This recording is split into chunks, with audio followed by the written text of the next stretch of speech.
खुशी आज अपनी शादी के मंडप में बैठी थी। किसके साथ शादी हो रही थी, क्यों हो रही थी, या उसे नहीं पता था। बस एक कठपुतली की तरह उसे तैयार कर मंडप में बिठा दिया गया था।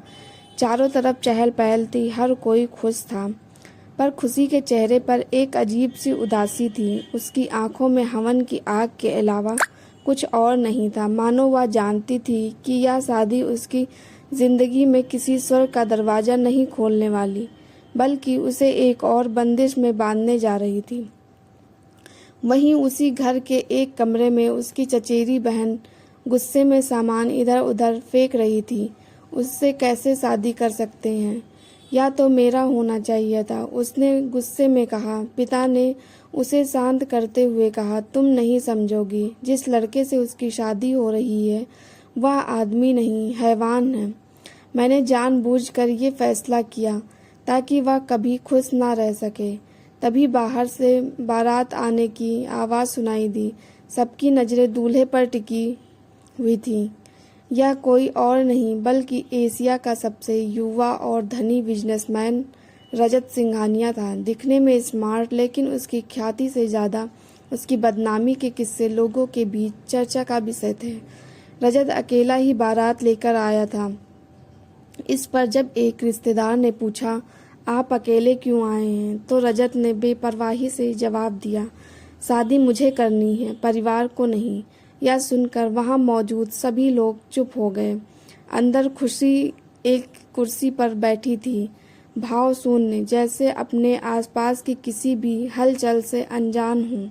फेरे हुए और पंडित ने घोषणा की, अब आप पति पत्नी हैं। लेकिन न रजत के चेहरे पर खुशी थी, न खुशी के चेहरे पर।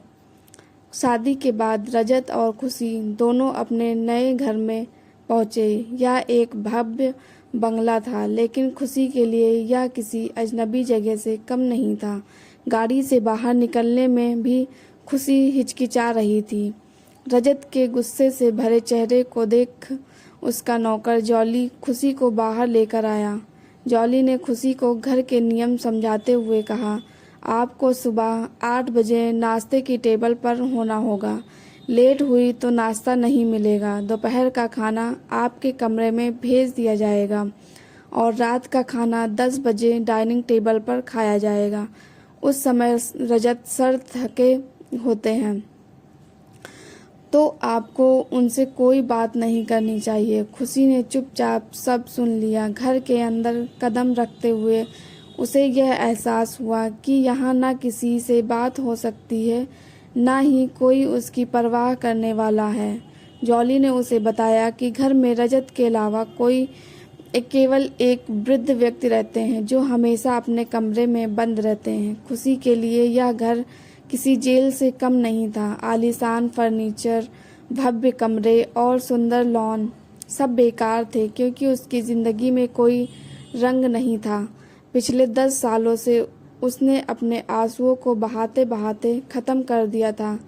अब वह किसी से शिकायत भी नहीं करती थी। रजत के व्यवहार ने उसे और भी ज़्यादा असहज कर दिया। रजत उससे दूर दूर रहता और अपने काम में व्यस्त रहता। लेकिन जॉली ने पहली बार खुशी की तारीफ करते हुए कहा, आप बहुत खूबसूरत हैं मैडम।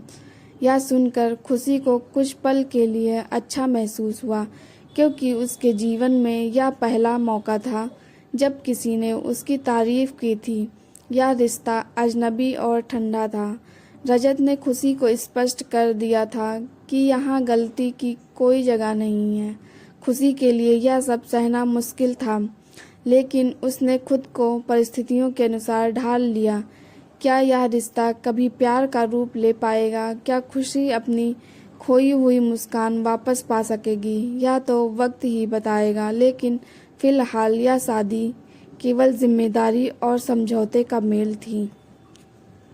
आपको यह कहानी कैसी लगी कमेंट करके ज़रूर बताएं और मेरे चैनल को सब्सक्राइब करें। धन्यवाद।